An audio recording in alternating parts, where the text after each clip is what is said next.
I have been watching you. You have to remember. I've always wanted to make a science fiction film, so a lot of the ideas that have kind of stayed with me throughout the past few years, you know, I guess I was looking for a project to kind of move some of the science fiction ideas into, and I was approached about this project, and it's something that I saw when I was at college early on, and it really stuck with me. I was really kind of blown away by it, and I hope that this film blows people away as much as it blew me away when I first saw the anime. I saw someone down there. He wasn't human. He's a known terrorist, and he's killed again. They didn't just kill them. They hacked into their minds.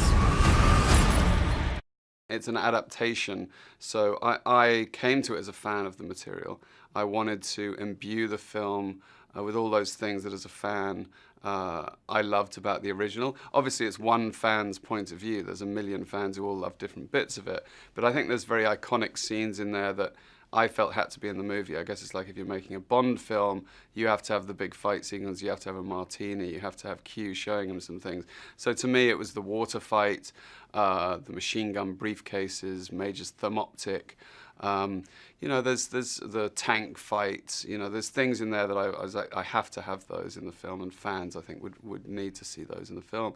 But then, you know, that leaves a lot of room to kind of grow the story, grow the world, and change the world. And I think visually, you know, we're definitely a springboard from the original, but I think it has its own visual aesthetic. And Oshii said early on, you know, make your own film. You know, use what you need, but make your own film. And I felt, you know, very liberated by that. And I think the film people will see is a mind-blowing visual world, but it's got a very emotional character story at the heart of it. I think that's the beauty of having a strong female lead. You know, you don't just get the kind of the machine gun head-butting man. You get like a woman who's as powerful and as tactical as that, but you also get the emotional resonance of a female character.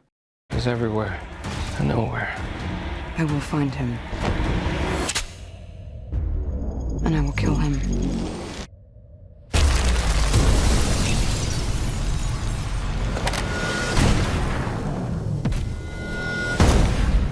The more difficult the role, the better actor you have to have. And I think this is such a hard role that really she was the only person for me who was able to deliver that performance. I mean, it's very hard. She's really stripped of all those all the mannerisms and ways an actor uses to inhabit a character, but inside, you know, through her eyes, you really can see the turmoil and conflict of the human character. You never talk about your past. I don't remember much. Just fragments. There was an attack. You were dying. We saved you. And now you save others.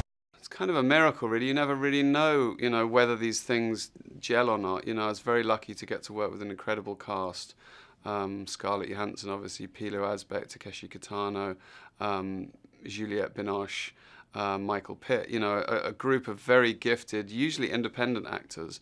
And I think, you know, I'm incredibly passionate about Ghost in the Shell. I have been since I first saw it. And I think that kind of really was the magnet that brought everyone together. And I drove myself hard creatively, and I think everyone kind of came on board with that, and they really, you know, gave themselves over to come on the journey, and I think we're all very proud of the film. Everything they told you was a lie. You had a family.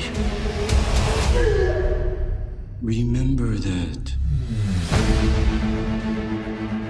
But I wanted to make the film authentic. I wanted us to go into a very real world. So everything I tried to do in camera, you know, obviously you can't do everything, but as much as possible I wanted to do in camera. So we built miniatures for the city. We built prosthetics for every actor had some prosthetics. We built suits, we built animatronics, we built thousands of props, and everything was built on a set or a real location. So I think the film is imbued with an authenticity that makes it feel, you know, makes you feel more for the characters. So yeah, every actor, you know, Pilo had to get his 4 hours to get his eyes in the morning. Michael Pitt had a long prosthetic work in order to kind of create the Kuze character. And Major was kind of poured into a rubber suit every morning. How many were there before me? She was supposed to have a clean brain. I order you to terminate.